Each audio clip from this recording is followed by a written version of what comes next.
many times a day do we pass through the door without even physically realizing these actions? We mechanically put on our shoes, take our luggage, look in the mirror and lock the door. Minor details part of the ultimate goal of getting somewhere. Now is a state of emergency.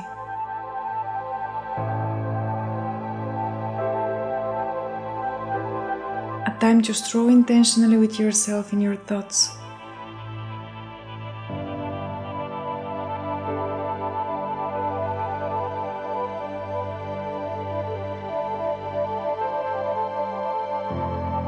Social distancing is a blessing to us because it gives us the right to be self-absorbed and alone, free from our own expectations and those of society.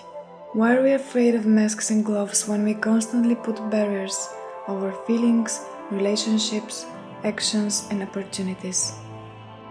Let's take a walk, smell the rain and stop to see how Mother Nature never hurries. It follows its own rhythm, the rhythm of infinite movement. Rain often annoys us because it complicates moving and hurrying to the final destination, but the green grass, which is usually simply trampled, welcomes it. Let's see something small and beautiful. How often do we stop to look at the colorful lights we pass by every night? A little delight for our senses. Somebody put these lights right there and it's completely free to look at them. We hurry again, we run into obstacles, crash into people, stumble upon expectations over and over again. Come on, walk with us for a while among the empty streets. In the silence, we can hear our inner voice, the one we are constantly muting.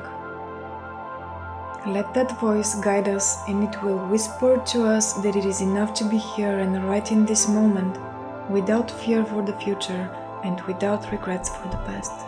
Now is the time to think about priorities and directions, crossroads that lead to new tomorrows.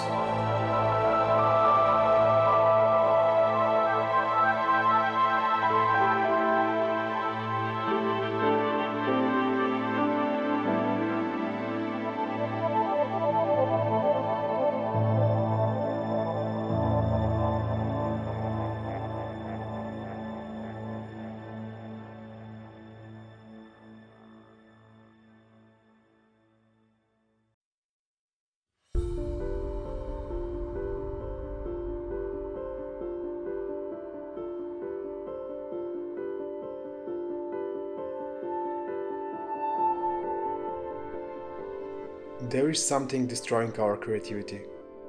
There is always an excuse not to do what we want. But these excuses are nothing more than fear of the unknown and uncertain. We say things like, now is not the time, there are more important things to do. I want what I do to be liked by everyone, so it must be perfect and exactly as I imagined it. I want to have control over everything that happens. All those uncertainties take away the creative energy and stop us from experiencing things that have arisen in us from the deepest source of our desires. We systematically suppress the desires of our inner self. We accept the notions and prejudices of society that some dreams are too bold for us, that we cannot afford them. We are in a hurry. We don't have time to feel and experience our emotions, and therefore our emotions turn into dreams at night. We don't have time to be kids who marvel all the small things in life. The mature man has to be serious, hasn't he? It's time to be a searcher. If we look in the past, we will surely find things, situations and people we could have said yes to because we just wanted to. If we look at the present, we will realize that our own expectations are capable of holding back our action. Let us ask ourselves what really stops us from acting. The answer is perfectionism. We are not talking about becoming better in different aspects of our lives and ambitions for development and improvement, but about the destructive and utter perfectionism which stops us from living our dream and taking the first steps in certain areas. We expect perfect circumstances, perfect weather, perfect partner, perfect attitude, perfect mood, The perfect hairstyle and outfit. The perfect body. We can continue that way forever. Who says we should do everything the right way? Winston Churchill's famous phrase shows how demobilizing a constant pursuit of success can be. The perception that nothing but perfection matters can be expressed in one word: paralysis. And what if all the success is just an illusion? People's wisdom states, there is no greater failure than success because we learn nothing from it. The only thing we learn from is failure. We stay trapped inside the cage of our own fears and those of the people around us, which we constantly let into our minds. Our expectations do not fit reality because we have not prioritized our inner voice and can't hear what it whispers to us. We fight battles because we are unable to drown out the constant craving for more and more. However, the desired balance is not in the search for the perfect things, but in the realization that everything is already in us. The moment we release ourselves from the tension that the constant pursuit of idealism brings us, is the moment when we realize that everything we are looking for is just before our eyes. It has been there all the time, within just a few steps. All we have to do is to look at it from another angle, from a new perspective. The moment we manage to hear our inner voice is the moment when we step out of the matrix and really breathe, be happy and sufficient. How important it is to enjoy each step throughout life and to appreciate the little things in life.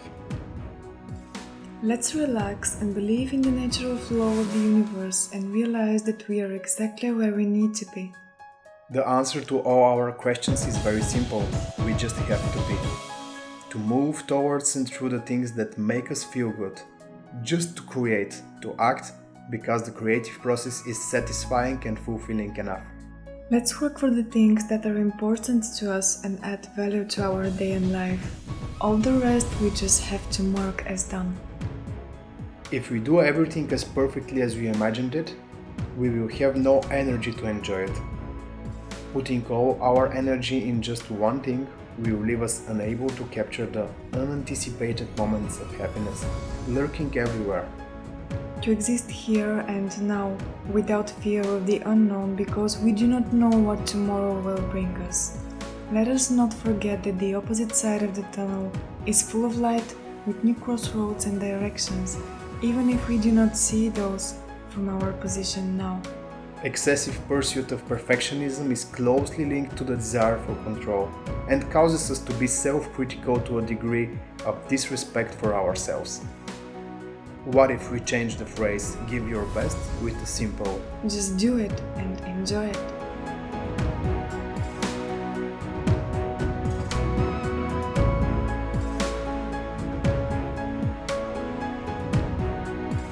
If you're ready to go on a quest for balance and fulfillment, subscribe to our channel for more Zen energy.